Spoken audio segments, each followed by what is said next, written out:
Hi, my name is Stephanie Bryan, and I'd like to speak to you today about my involvement with the Middle Passage Ceremonies and Port Markers project. It's an absolute honor to collaborate with directors Ann Chin and Ann Cobb, both of whom are incredibly knowledgeable, passionate, and inspiring.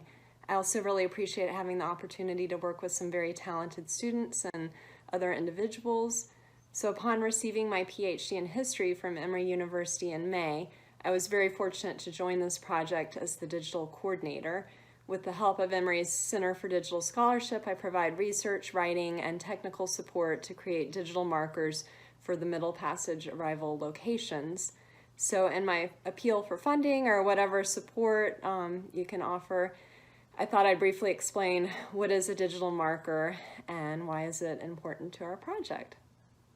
The project has already helped to install a variety of physical markers, and there are many more in the works.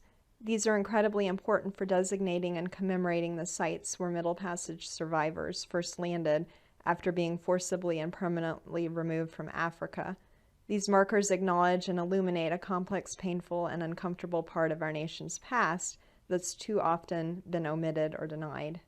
So digital markers will be created by placing QR codes at arrival locations.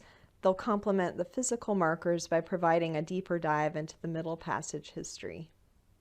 Visitors will be able to scan QR codes with their smartphone or other mobile device to access a website specific to each arrival location.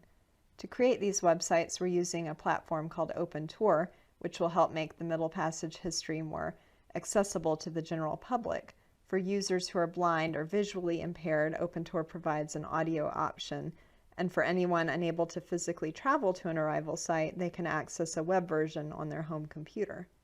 The digital markers will enhance public learning by integrating websites such as the Slave Voyages database, as well as interactive maps, audio recordings, videos, photographs, and other types of media.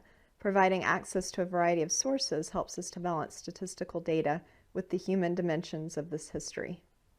The digital markers are also important because they are helping to reveal the interconnectedness of ports of arrival and larger regional networks from New England to the Chesapeake, the Low Country, and the Gulf Coast and beyond.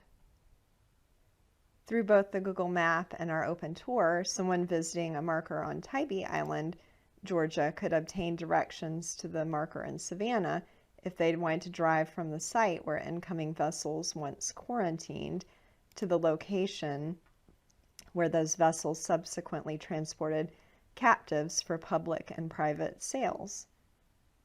At the same time, someone need not leave Tybee to learn about the histories of Savannah, Charleston, St. Augustine, or other ports, whether near or far. So today there's a really critical need to address the origins of race-based slavery and its legacy. The transatlantic human trade is a major dimension of that history.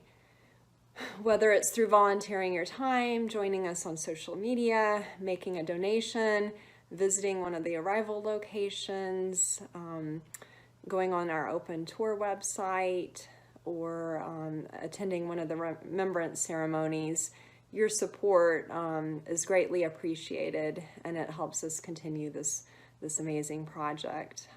It also helps us keep this history relevant and accessible through new and emerging technologies. So thank you.